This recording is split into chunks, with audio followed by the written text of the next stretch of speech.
Welcome back to my channel. ഞാനിന്ന് പരിചയപ്പെടുത്തുന്നത് ഞങ്ങളുടെ പുതിയ അതിഥികളെയാണ്. ഞങ്ങൾക്കിവിടെ കുറച്ച് പേര് പുതിയതായിട്ട് വന്നു.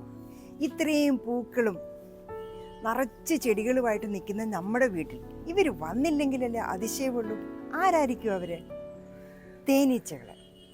അങ്ങനെ 2 തേനീച്ച കൂടുണ്ടാക്കിയിരിക്കുകയാണ്, 2 തേനീച്ചക്കൂടുകൾ ഉണ്ടാക്കിയിരിക്കുകയാണ്. ഇവിടെ പലതരം പൂക്കളുണ്ട്. ഇത് മഞ്ഞ കോളാമ്പിയോ, പിന്നെ ഇത് ഓർക്കിഡിൻ്റേത്, പിന്നെ ഇത് സ്പൈറലായിട്ട് മുകളിൽ കയറുന്നത്, അങ്ങനെ നിറയെ പൂക്കളാണ്. അപ്പോൾ ഈ പൂക്കളൊക്കെ ഇരിക്കുമ്പോൾ വരുന്ന ആരാ? തേനീച്ചകൾ. അങ്ങനെ 2 തേനീച്ചക്കൂടുകൂടെ ഞങ്ങളുടെ ഇവിടെ കിട്ടിക്കഴിഞ്ഞു.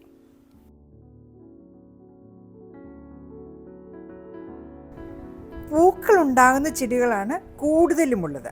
അതാകാം ഇവർ വന്ന് കൂടുകൂട്ടാനുള്ള മെയിൻ കാരണം. മുല്ല, പൂച്ചവാലൻ, ചെമ്പരത്തി, കോളാമ്പി, പിന്നെ പേരറിയാത്ത ഒത്തിരി ചെടികളുമുണ്ട്. നമ്മുടെ മുറ്റം നിറച്ച് പൂക്കളാണ്. ഈ ക്രീപ്പറിനെ ഇവിടെ മുറിച്ച് ഒരു തെങ്ങെ കയറ്റി വിട്ടിരിക്കുകയാണ്. അതും നിറയെ പൂവ്. എവിടെ നോക്കിയാലും പൂക്കൾ മാത്രമാണ് മുറ്റത്ത്.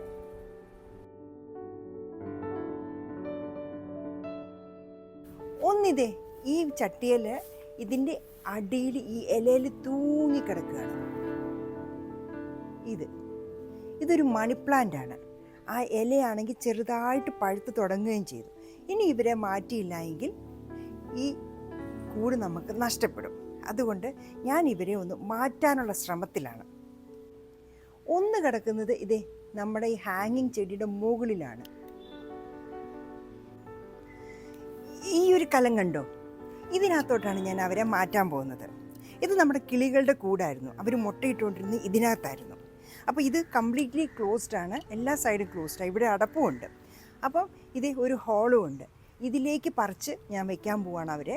നമുക്ക് നോക്കാം എത്രത്തോളം സക്സസ് ആകുമെന്ന് എനിക്ക് ഒരു ഐഡിയ ഇല്ല. എന്നാലും ഒന്ന് ട്രൈ ചെയ്യാതിരുന്നിട്ട് കാര്യമില്ലല്ലോ. അപ്പോൾ ഇതിനെ ഹാങ് ചെയ്ത് നിർത്താൻ വേണ്ടിയിട്ട് ഇവിടെ ഇത് ഒരു ഹുക്കും ഉണ്ട്. ആ ഹുക്കിലേക്ക് ഞാൻ ഈ ഒരു സാധനം ഒരു വള്ളി ഇട്ടു റെഡിയാക്കി.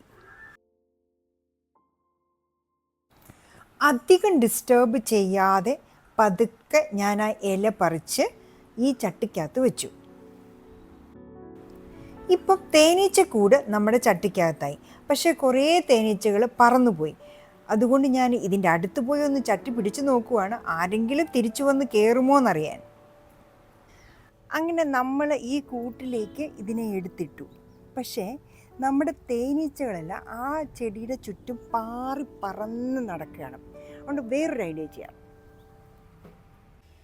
ഇനിയുള്ള തേനീച്ചക്കൂടുകൂടെ ഞാൻ ഈ കലത്തിലേക്കാക്കാനുള്ള ശ്രമത്തിലാണ്.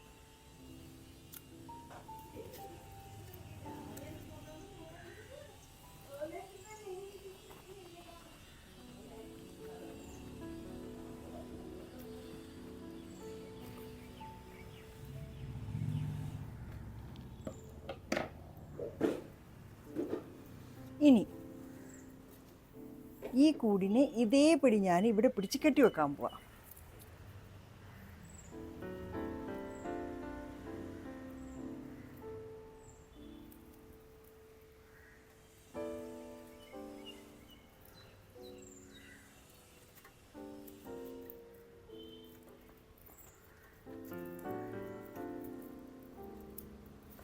ഇവിടെയായിരുന്നു നമ്മുടെ തേനീച്ചകൾ ഇരുന്ന സ്ഥലം. അപ്പോൾ ഇവർ ഈ വാക്സ് അന്വേഷിച്ച് വരും എന്നുള്ള പ്രതീക്ഷയിലാണ് ഞാനിങ്ങനെ ചെയ്തിരിക്കുന്നത്. അങ്ങനെ ആ കലം നമ്മൾ അവരുടെ കൂടിരുന്ന സ്ഥലത്തിൻ്റെ അടുത്ത് തന്നെ തൂക്കിയിട്ടിരിക്കുകയാണ്. കാരണം അവർ വരുമ്പോൾ ഈ കലം കണ്ട് ഇതിലേക്ക് കയറും എന്ന പ്രതീക്ഷയിൽ. സോ ഇതാണ് നമ്മുടെ തേൻകുടത്തിൻ്റെ ഒരു ഓവറോൾ ലുക്ക്.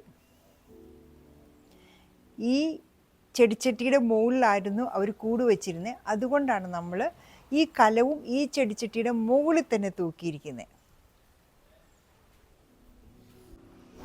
ഇനി കാത്തിരിപ്പിൻ്റെ കാലമാണ്. ഈ തേൻകുടം നിറച്ച് തേനീച്ചകൾ വന്നിരിക്കാനും തേൻ ഉണ്ടാകാനും വേണ്ടി.